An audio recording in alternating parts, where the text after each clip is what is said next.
Hey everybody, welcome to the show. I'm your host, Mike Bruning. And if you're a fan of the film Clerks, I've got some great news. We've got none other than Veronica herself, Marilyn Ghigliotti. So you started in theater, right? I did. I started in community theater. I Where was this at? in New Jersey, back in New Jersey. I took classes first for a couple of years before I felt I was comfortable enough to, all right, let's go and do it. This is what we've been studying for. Did you lean towards like comedy or drama? Did you have a preference? I didn't. I liked them all because they brought different emotions, and I liked being able to you know feel all those different emotions. And so you So did that for a couple of years. You're doing theater. yeah, trying to think. It could have been 2, could have been 3 years. I'm not even sure. And then basically that's when we heard, and this is not me saying this is how it was. I heard it. This kid is making a movie, and they're having auditions at the First Avenue Playhouse, and where I'd done some theater before. So, and then that's how that Well, that's happened. cool. So you heard this kid's making a movie, Yeah, and then uh, you go to the audition. So what was that like? it was strange. There were a lot of people there just kind of checking it out and not really auditioning. We had to prepare a monologue, so got up on the stage, did the monologue. They videotaped it, um, and my thought is like, well, he's not a kid. It's like, you have a kid in your head. It's like you're thinking some high school kid or something like that, but it's like, he wasn't a kid. Right. um, So did you know that this was for Clerks, or how was it we presented? weren't giving a title or anything like that, or a script. It wasn't until after the auditions, and I honestly don't remember how many days it was. It was a short time period after the auditions that he called me up to come down to the convenience store so that I can pick up the script, talk to him a little bit, and actually take the script so that I can read it, see if I was comfortable with the dialogue, because we all know. So that was So your first interaction with Kevin Smith, was at the audition? yeah, yes, yeah.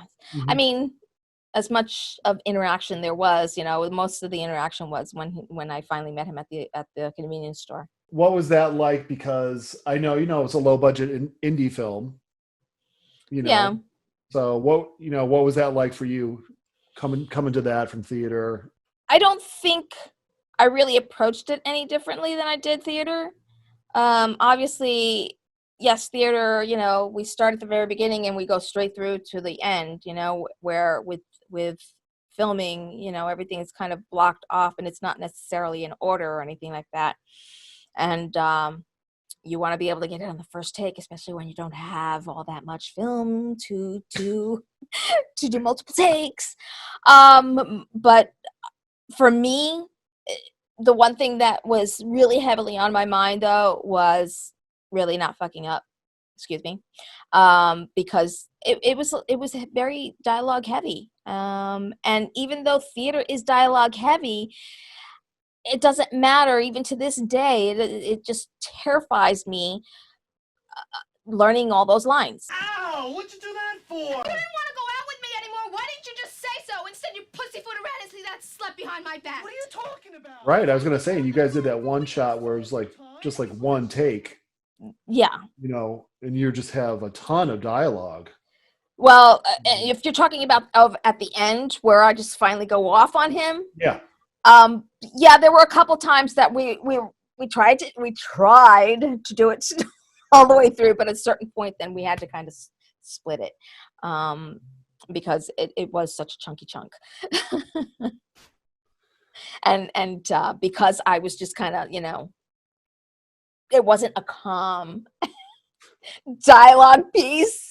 No. Will you let me explain? What do you want? How you've been waiting until the time was right and then you're going to dump me for her? It isn't like that. Dear Martin, it isn't like that because I won't let you. So it was kind of hard to get it all done in one shot. Caitlin. You don't know what you So want. you have like great comedy chops. Were you working on that, doing comedy before that, or is it just No. a natural? I mean, well, I had done comedy on stage. My thought behind that is not to try to play the comedy. Mm, Just play the words as honestly as they can be played, and it should come off funny, because it's like, it'd be like the person who's actually saying something and it's like, no, seriously, and people are laughing. It's like, but no, seriously. And I think that's how it's going to come off funny. so what did you learn about filmmaking from that process? Like, how did that change, like, your thoughts moving forward on making films? I mean, it's not like I learned everything overnight on that one Oh, shoot. of course. It was finally then coming out here to California, and being able to work on more films, independent, and even working as a makeup artist on a lot of shoots, to sit there, watch everything that's going on, even if it was background work that I was doing. Sit, watch, take it all in, learn the dialogue, learn the lingo, learn what it is that is expected of us, so that we're not wasting the time of production. It's just trying to learn every aspect of filmmaking. So what was that path like then? Okay, so this is interesting because when you're shooting a film like Clerks, you don't really know what's going to happen with it. Right. Nobody really knows. And then it goes to the festivals and gets all this popularity and stuff like that. Well, it's Mm, not like we even really went to festivals. Yes, we went to Sundance, okay. but that was in a different capacity than what most people do as far as festivals. Right. We didn't take this little festival and that little festival. It's like to hopefully get it to Sundance. It's like we just got lucky with Bob Hawke seeing our film. It's like, oh, this definitely should be there. It's like, so it was a whole different approach that is not likely to happen ever again.